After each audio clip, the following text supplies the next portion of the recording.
The distant wail of a train whistle cut through the autumn air as Penny Jane staggered along the dusty road leading to Concord, Colorado. One hand clutched over her swollen belly, the other gripping a small cloth bundle containing everything she owned in the world.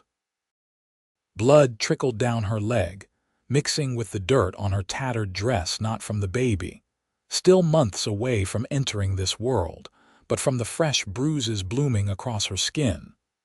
Her left eye had swollen nearly shut, and her cracked lips trembled with each ragged breath. She'd finally escaped, but freedom carried its own terrible price. The year was 1871, and the West was still as wild as the rumors that had drawn her husband Franklin here from Philadelphia 2 years earlier.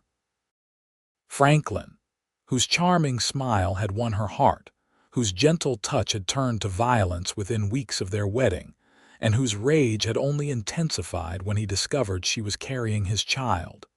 Penny stumbled, nearly falling to her knees before catching herself on a weathered fence post.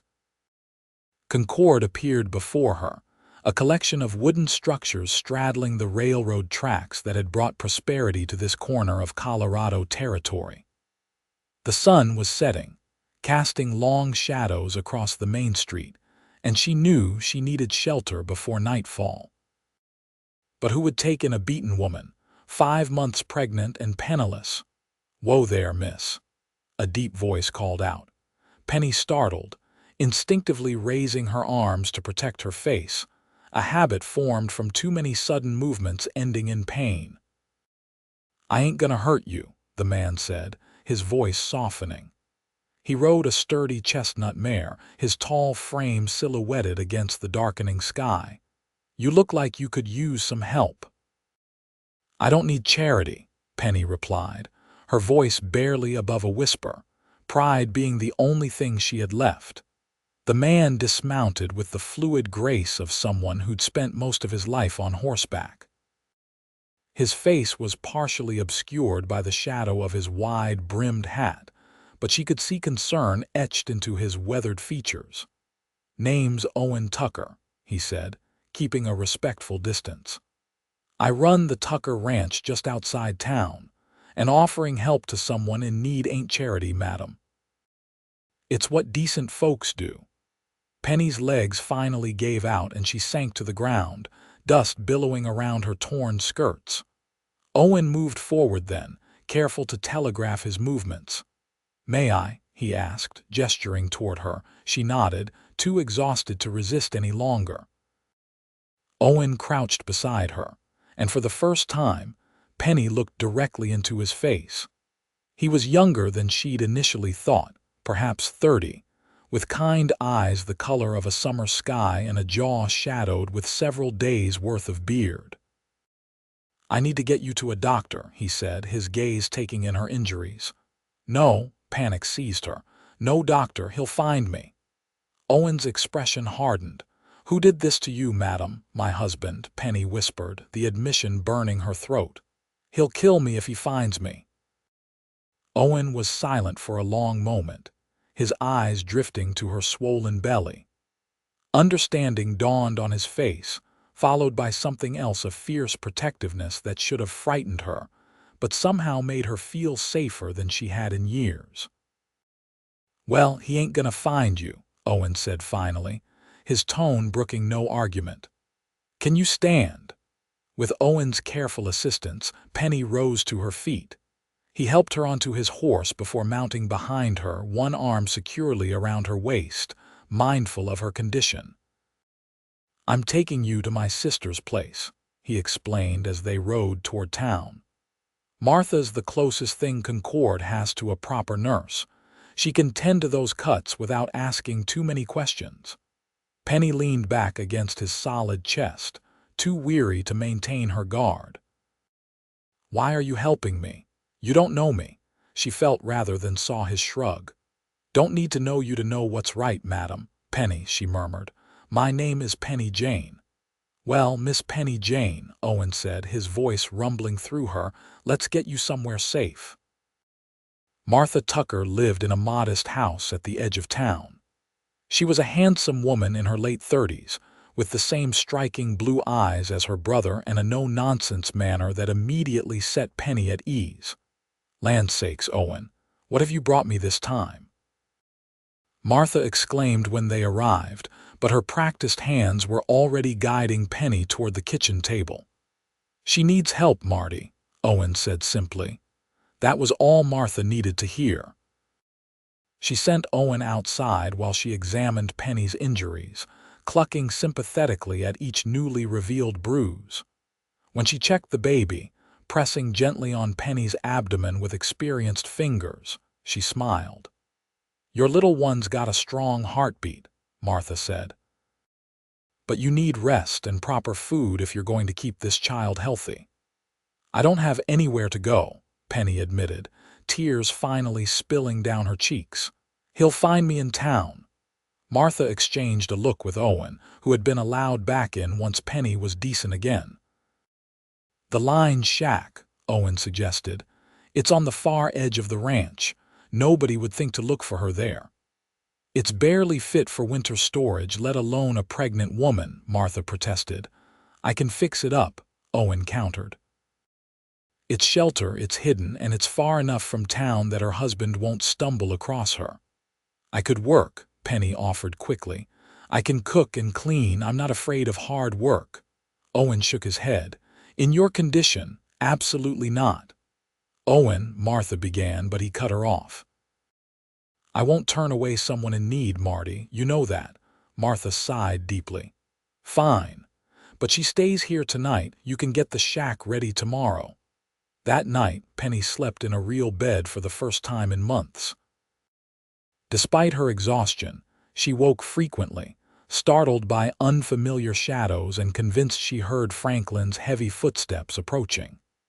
Each time, the quiet of Martha's house eventually soothed her back to sleep. Morning brought eggs, bacon, and fresh biscuits, more food than Penny had seen in one place since leaving Philadelphia.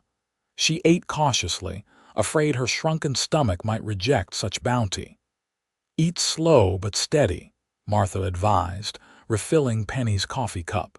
"Your baby needs the nourishment." "Thank you," Penny said, the words inadequate for the kindness she'd been shown. "I'll find a way to repay you." Martha waved this away. "Owen's gone to fix up the shack. He'll be back midday to fetch you. In the meantime, why don't you tell me what brought you to Concord?" Hesitantly at first, then with increasing candor, Penny shared her story. She'd married Franklin at 19, entranced by his good looks and promises of adventure. Within weeks of the ceremony, his true nature emerged: jealous, controlling, and violent when crossed. When he decided to seek his fortune in Colorado, Penny hoped the fresh start might change things. Instead, the isolation made everything worse. "When I told him I was with child, he accused me of infidelity," Penny said, her voice hollow. "Said no child of his would grow that fast. But it's his." "There's been no one else." Martha covered Penny's hand with her own. "You don't need to convince me, dear." "I endured it all," Penny continued, thinking things would improve once the baby came. "But yesterday her voice broke. "He said he'd beat the bastard out of me as soon as he returned from the saloon, so I took what little money I could find and ran." "You did right," Martha said firmly. "That man will never touch you again." Owen returned as promised, driving a wagon loaded with supplies. "Line Shack's habitable," he reported. "Not fancy, but it's clean and sound. Should keep you comfortable until we figure out something more permanent." The Line Shack stood in a small clearing backed by aspen trees, their leaves just beginning to turn gold. It was a simple structure: one room with a stone fireplace, a narrow bed against one wall, and a rough-hewn table with 2 chairs. But Owen had swept it clean, repaired the roof, and stocked the cupboards with provisions. "It ain't much," he said, suddenly self-conscious as he helped Penny inside. "But no one will find you here." Penny moved slowly around the small space, trailing her fingers over the freshly scrubbed table. "It's perfect." she said, meaning it. After months of living in fear, this humble cabin felt like a palace. Owen had brought bedding, clothing borrowed from Martha, and enough food to last several weeks. As he unloaded everything, Penny noticed cuts on his hands. "You're hurt," she said, reaching for his hand before she could stop herself. Owen froze at her touch, then gently withdrew his hand. "Just some splinters from fixing the roof. Nothing to fuss over." "Let me clean them at least," Penny insisted. "It's the least I can do." Reluctantly, Owen sat at the table while Penny tended to his hands, using water from the bucket he'd filled at the nearby stream. His hands were large and calloused, the hands of a man who worked hard for his living. Penny's touch was gentle as she picked out splinters and washed away dried blood. "How long have you had your ranch?" she asked, grateful for a neutral topic of conversation. 8 years, Owen replied. "Came out here after the war with what little I had and staked my claim. Started with 20 head of cattle and a dream. Now I've got over 300 head and 8 hands working for me." "You fought in the war," Owen nodded. "Union cavalry, saw things I hope to never see again." His eyes grew distant. "That's why I came west, needed space and sky after all that death." Penny understood the need to escape one's past. "You've built something impressive," she said sincerely. "It's a good life," Owen agreed. "Hard but good." When she finished cleaning his hands, an awkward silence fell between them. Owen cleared his throat and stood. "I'll bring fresh supplies every few days," he said. "And Martha will come check on you and the baby when she can. If you need anything urgent, there's a bell outside. Ring it hard 3 times and someone from the ranch will hear it." "Thank you doesn't seem adequate," Penny said softly. Owen ducked his head, embarrassed by her gratitude. "Just doing what's right, Miss Penny. I'll be back day after tomorrow." True to his word, Owen returned regularly with supplies and news from town. October gave way to November, and the aspens shed their golden leaves. Penny's belly grew rounder, the child within increasingly active. One cold afternoon, as the first snow of the season began to fall, Owen arrived with firewood, canned peaches, and a rocking chair strapped to his wagon. "Thought you might need something comfortable to sit in," he explained as he wrestled the chair through the cabin door. "Found it in the attic at the main house. Just needed some fixing up." Penny ran her hand over the polished wood, touched beyond words. The chair was beautiful, with curved arms and a cushioned seat covered in fresh fabric. "Did you make this cushion?" she asked, noticing the careful stitching. Owen's cheeks reddened above his beard. "Martha helped, said you'd need something soft for your back." Penny sank into the chair, testing its gentle rocking motion. "It's perfect." As the weeks passed, Owen's visits grew longer. He began staying for meals, first out of politeness when Penny insisted, then with obvious pleasure.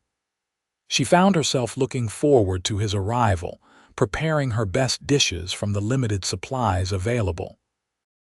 For his part, Owen always brought some small gift, a book, fresh eggs, once even a length of blue ribbon that Penny used to tie back her growing hair. They talked about everything and nothing: his cattle, her life in Philadelphia, the books they both enjoyed.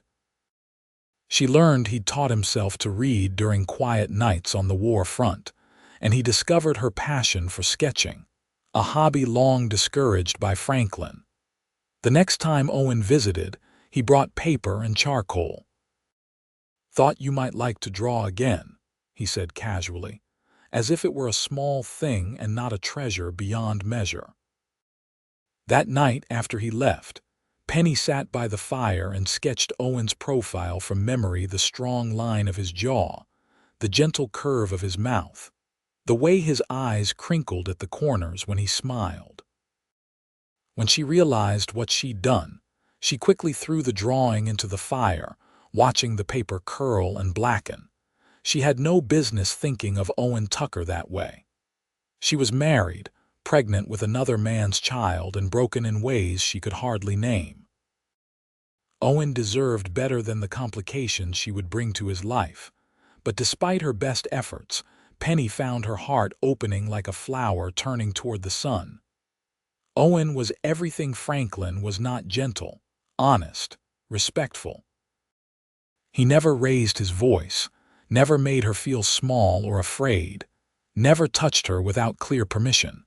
December arrived with bitter cold. The snow piled high around the little cabin, and Owen's visits became more difficult but no less regular. He fashioned snowshoes for himself to make the trek from the main ranch, refusing to let the weather keep him away. One evening, as a blizzard raged outside, Owen arrived half frozen at the cabin door. Penny pulled him inside, alarmed by his blue lips and ice-crusted clothing. "You shouldn't have come in this weather," she scolded, helping him out of his coat and pushing him toward the fire. "Had to make sure you were all right," Owen said through chattering teeth. Storm came on faster than expected. Penny wrapped him in blankets and made hot coffee, adding a precious spoonful of whiskey from the small bottle he'd brought her for medicinal purposes. "You'll have to stay until it passes," she said, looking worriedly at the windows rattling with each gust of wind. Owen nodded, too cold to argue. As the warmth of the fire and coffee revived him, color returned to his face. Penny sat in her rocking chair, one hand resting on her belly. "The baby's very active tonight," she said. "I think he knows there's a storm." Owen asked. Penny shrugged. "Just a feeling I have. May I?" Owen asked hesitantly, gesturing toward her belly. No one except Martha had touched her pregnancy with kindness. Penny nodded, guiding his large hand to the spot where the baby kicked most insistently. Owen's face transformed with wonder as he felt the strong movements beneath his palm. "That's something," he whispered. "He likes you," Penny said, smiling. "He always gets more active when you're around, must recognize your voice." Something shifted between them in that moment, a boundary crossed, a possibility acknowledged. Owen's hand lingered on her belly, and Penny covered it with her own. Their eyes met, and Penny saw in Owen's gaze the same longing she felt in her own heart. Owen broke the contact first, pulling his hand away and standing abruptly. "I should check if the storm's letting up," he said, his voice rough. But the blizzard showed no signs of abating, and by midnight it was clear Owen would need to stay the night. The cabin had only one bed. "I'll sleep by the fire," Owen insisted. "You take the bed." "Don't be ridiculous," Penny replied. "You'll freeze on the floor. The bed's big enough for both of us." Owen's expression was pained. "Penny, I don't think I trust you, Owen," she said simply. And she did more than she had trusted any man in her life. They slept with a line of pillows between them, both careful not to cross the boundary they'd established. But in the night, Penny woke to find her hand had sought Owen's across the divide. Their fingers were intertwined, his thumb stroking her palm even in sleep. Penny didn't withdraw her hand. Instead, she watched Owen's peaceful face in the dying firelight and allowed herself, just for that moment, to imagine a different life, one where she wasn't carrying another man's child, where her heart wasn't scarred by years of abuse, where she could offer Owen the love he deserved. Morning brought clarity and shame. Penny extracted her hand from Owen's before he woke, and by the time he opened his eyes, she had coffee brewing and a careful distance between them. "Storms passed," Owen observed, looking out the window at the pristine white landscape. "Yes," Penny agreed, not meeting his eyes. "You should get back to the ranch. Your men will be worried." Owen studied her face, something like hurt flashing in his eyes before he nodded. "You're right. I've stayed too long." He left shortly after breakfast, promising to return in 2 days. But 2 days became 3, then 4, with no sign of Owen. Penny tried to quell her worry, telling herself he was busy with ranch work, that the snow made travel difficult, that she had no right to expect his constant presence. On the fifth day, when she'd nearly convinced herself he wasn't coming back, Martha arrived instead. "Owen asked me to bring your supplies," Martha explained, her expression guarded as she unpacked the wagon. "He's been busy with a situation in town. Is he all right?" Penny asked, unable to hide her concern. Martha sighed, setting down a sack of flour. "There's a man in town asking questions about a missing woman. Says his pregnant wife ran off and he's looking to bring her home." Penny's blood turned to ice. "Franklin's here, in Concord." Martha nodded grimly. "Showed up at the saloon 3 days ago. Been showing your picture around, offering a reward for information." "Has anyone?" "No one's saying a word," Martha assured her. "Owen made sure of that. He's been keeping an eye on your husband, making sure he doesn't get too close to the ranch." Panic clawed at Penny's throat. "I have to leave. If Franklin finds me, you're not going anywhere," Martha said firmly. "Not in your condition, not in this weather, and certainly not without a plan." "Owen will handle it." "I can't let him put himself at risk for me," Penny protested. Martha's expression softened. "My brother's a grown man who makes his own choices. And if you haven't figured out by now that he cares for you something fierce, you're not as smart as I took you for." Penny sank into her rocking chair, one hand protectively covering her belly. "I'm married, Martha, and pregnant with another man's child. Circumstances can change," Martha replied cryptically. "Now, let me check on that baby before I head back." For the next week, Martha came in Owen's place, bringing supplies and updates. Franklin remained in Concord, growing increasingly frustrated and belligerent as his search yielded no results. "He's running low on money," Martha reported. "Been gambling what little he has left. Sheriff's keeping an eye on him after he caused a ruckus at the boarding house." Penny's due date was approaching, her belly now so large she could barely see her feet. The baby was active, especially at night, keeping her awake with his acrobatics. She worried constantly about the birth, about Franklin finding her, about Owen facing her dangerous husband. Each passing day wound her nerves tighter. In late January, a new storm descended, this one bringing freezing rain that coated everything in treacherous ice. Penny was laying another log on the fire when the first pain struck, a tightening across her abdomen that took her breath away. She dismissed it as practice contractions, which had been coming and going for weeks. But when it returned with greater intensity 20 minutes later, she knew. The baby was coming, 6 weeks early, in the middle of an ice storm, with no one to help her. Panic threatened to overwhelm her, but Penny forced herself to think clearly. She had watched her older sister give birth. She had helped Martha deliver a neighbor's baby in November. She knew what to do, at least in theory. Penny gathered clean linens, boiled water, and prepared the bed as best she could.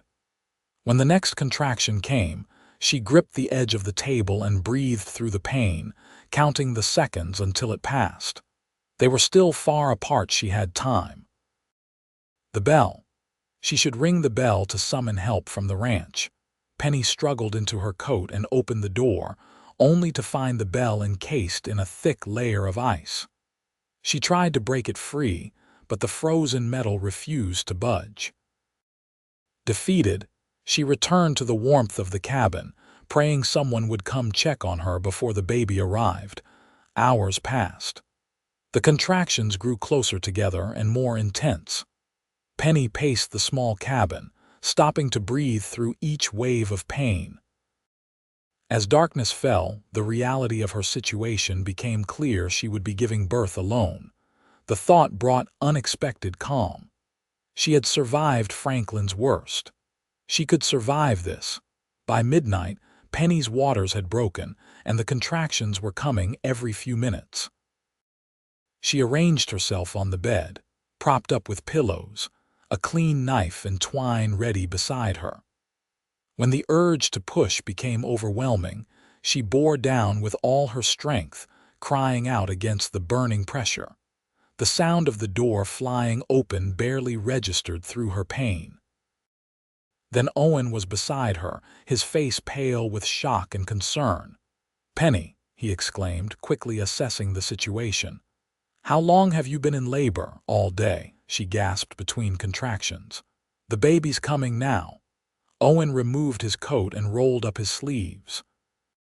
"I've helped deliver plenty of calves," he said, trying to sound confident. "Can't be that different." Despite her pain, Penny managed a breathless laugh. "Slightly different, I think." Owen checked her progress, his touch gentle but sure. "I can see the head," he reported, voice steady despite his evident nervousness. "Next contraction, you need to push." Penny nodded, gathering her strength. When the next wave of pain crashed over her, she pushed with everything she had, Owen's encouragement carrying her through. "That's it, Penny. Keep going, the head's almost out." 2 more contractions, 2 more mighty pushes, and suddenly the pressure eased as the baby slipped into Owen's waiting hands. "You have a son," Owen announced, his voice thick with emotion. For one terrible moment there was silence. Then came the most beautiful sound Penny had ever heard, a furious, healthy cry. Owen quickly wrapped the squalling infant in a clean cloth and placed him on Penny's chest. "He's perfect," he whispered, his eyes shining with unshed tears. Penny gazed down at her son in wonder. He was tiny but complete, with a shock of dark hair and a determined little face. Nothing about him reminded her of Franklin. He was uniquely himself, innocent and new. "Hello, little one," she murmured, counting his fingers and toes. "You certainly know how to make an entrance." After helping Penny deliver the afterbirth and making her comfortable, Owen tended to the fire and brought her water. He moved around the cabin with quiet efficiency, giving Penny space to bond with her son. "How did you know to come?" she asked as he settled into the chair beside the bed. "Martha was worried when she couldn't get out here because of the ice," Owen explained. "I couldn't stand not knowing if you were all right." He smiled sheepishly. "Nearly broke my neck getting here." "I'm glad you came," Penny said softly. "I was scared." Owen reached out tentatively, his finger tracing the baby's tiny cheek. "He's strong, like his mother."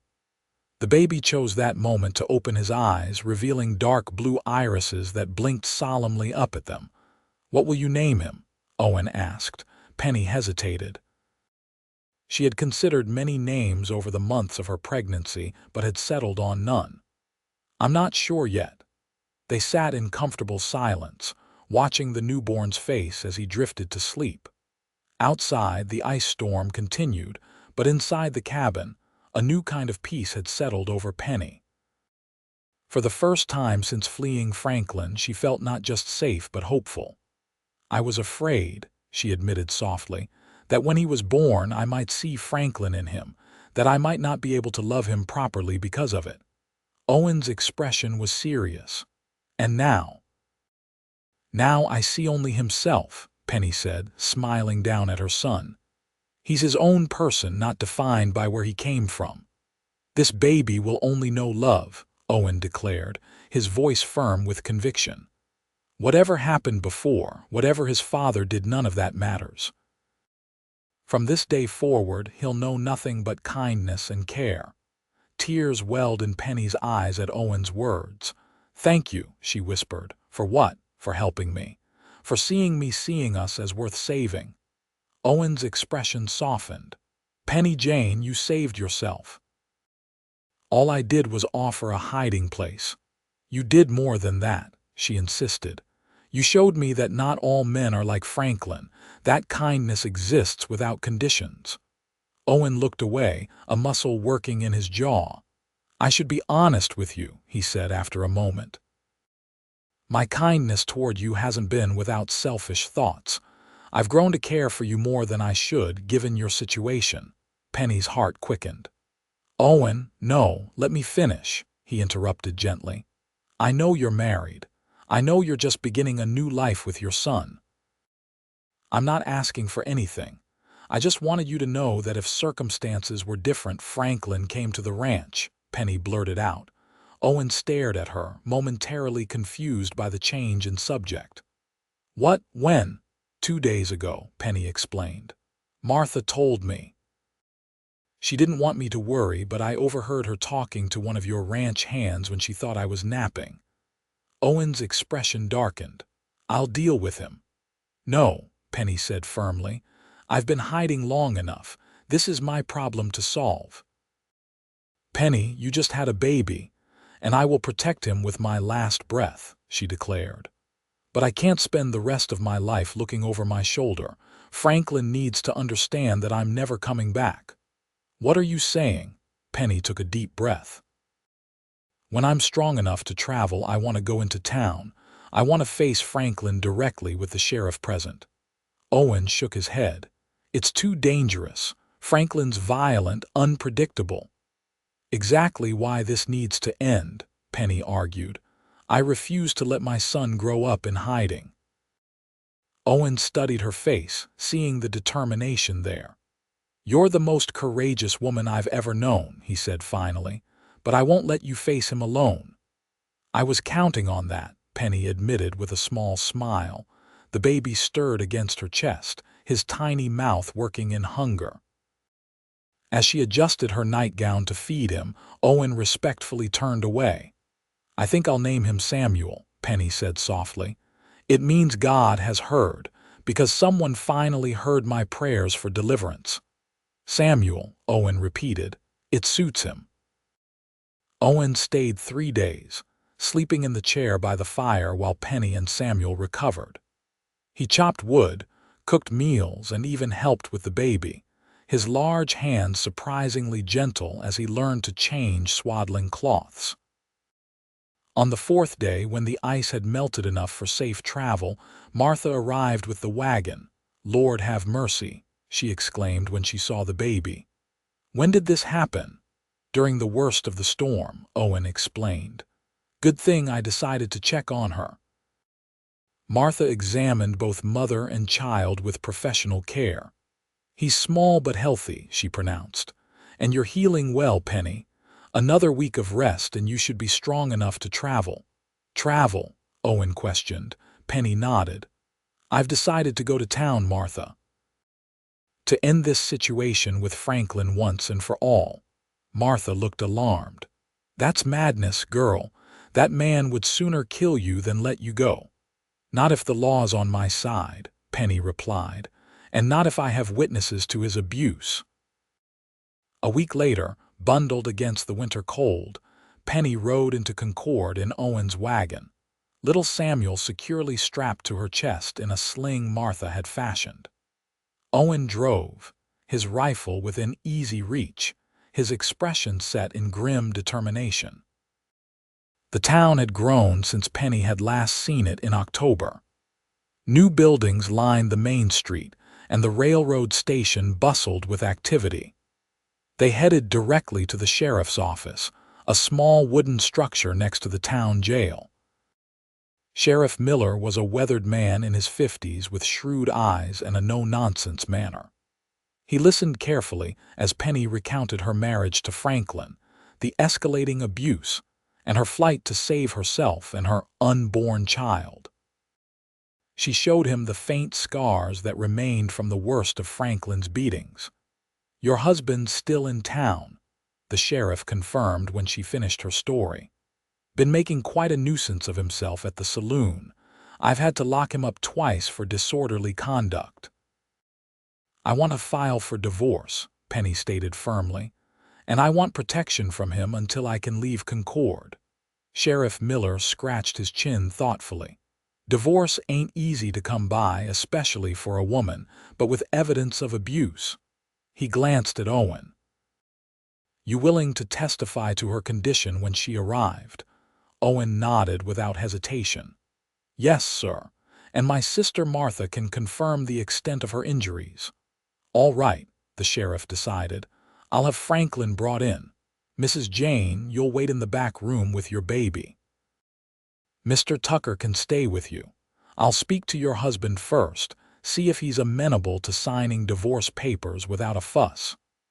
Penny doubted Franklin would agree to anything without a fight, but she nodded her agreement.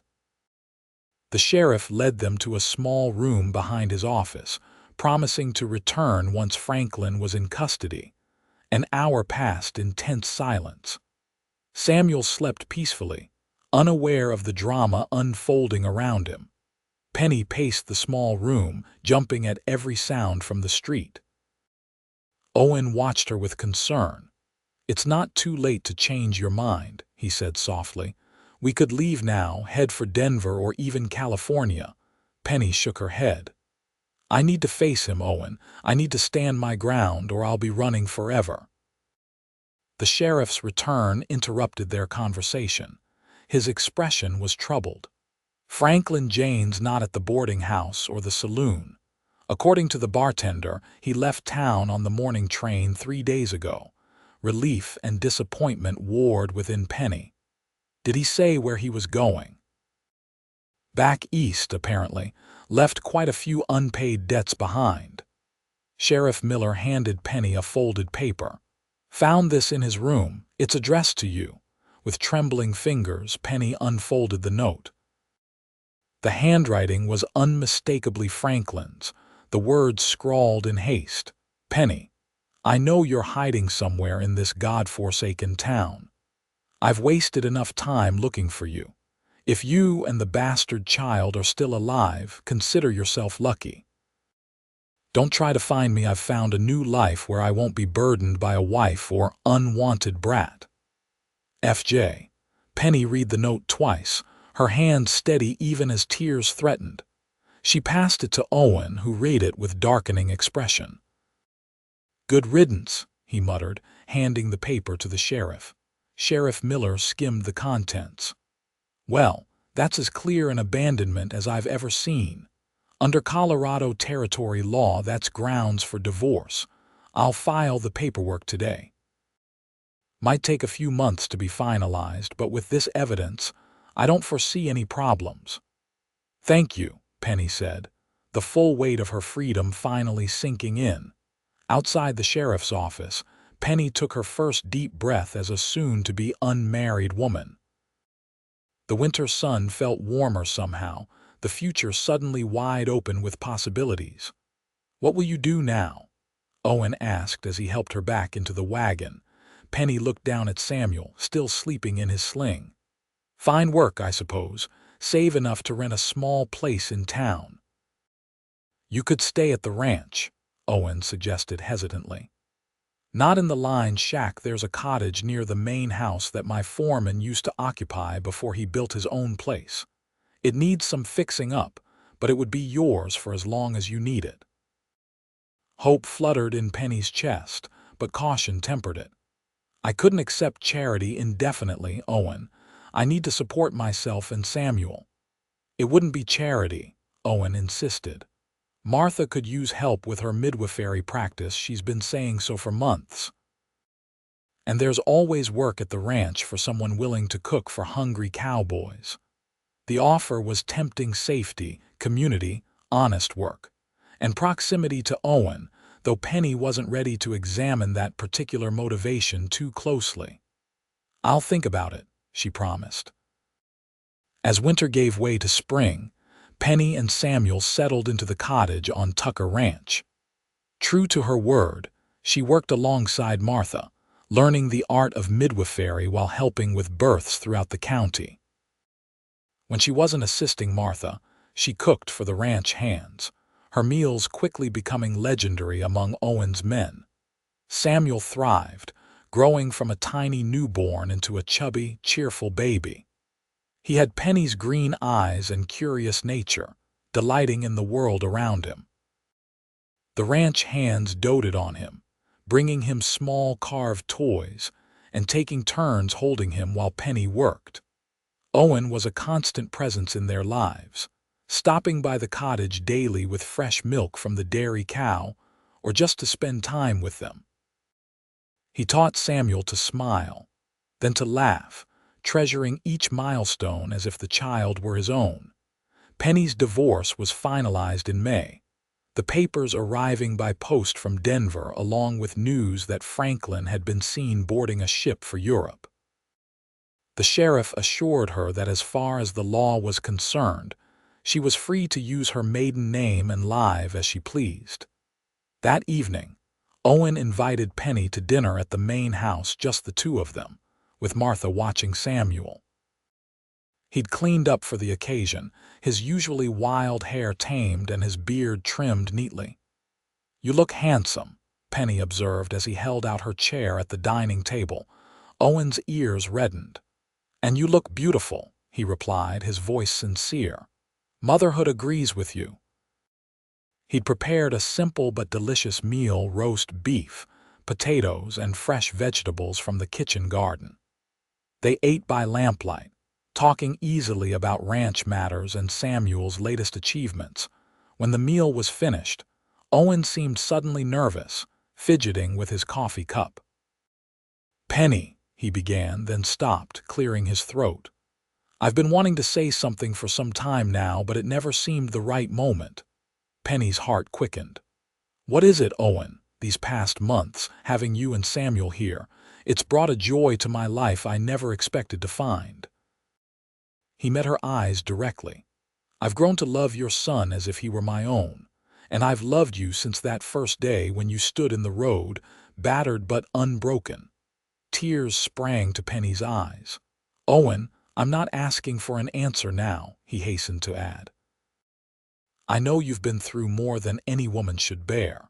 I know you might need more time before you're ready to trust a man again. But I wanted you to know how I feel, and that whenever you're ready, if you're ever ready, I'll be here." Penny reached across the table and took his hand. "I don't need more time," she said softly. "I've known for months that I love you. I was just afraid that Samuel would be a reminder of a past you'd rather forget." Owen squeezed her hand. "That boy is a miracle, Penny Jane. He's part of you, and I love every part of you. The past that brought you to me doesn't matter, only our future together." "Are you asking me to marry you, Owen Tucker?" Penny asked, a smile playing at her lips. Owen stood and came around the table, kneeling beside her chair. "I am. Be my wife, Penny. Let me be a father to Samuel. Let me spend the rest of my life making sure you both know nothing but love." Penny cupped his face in her hands. "Yes," she whispered. "Yes to all of it." Their wedding took place in June, a simple ceremony in the town church with Martha as Penny's witness and Sheriff Miller standing up for Owen. Samuel, now 6 months old, watched the proceedings from Martha's arms, occasionally babbling his approval. Penny wore a dress of pale blue silk, Owen's wedding gift, with the ribbon he'd given her months ago woven into her upswept hair. When the minister pronounced them husband and wife, Owen kissed her with such tenderness that several of the ranch hands in attendance cleared their throats awkwardly. At the small reception held at the ranch afterward, Owen surprised Penny by unveiling a wooden sign he'd carved for their cottage: "Tucker Family Home." "I had the name legally changed yesterday," Owen announced to the assembled guests. "Samuel Tucker is now officially my son." Tears of joy streamed down Penny's face as she embraced her husband.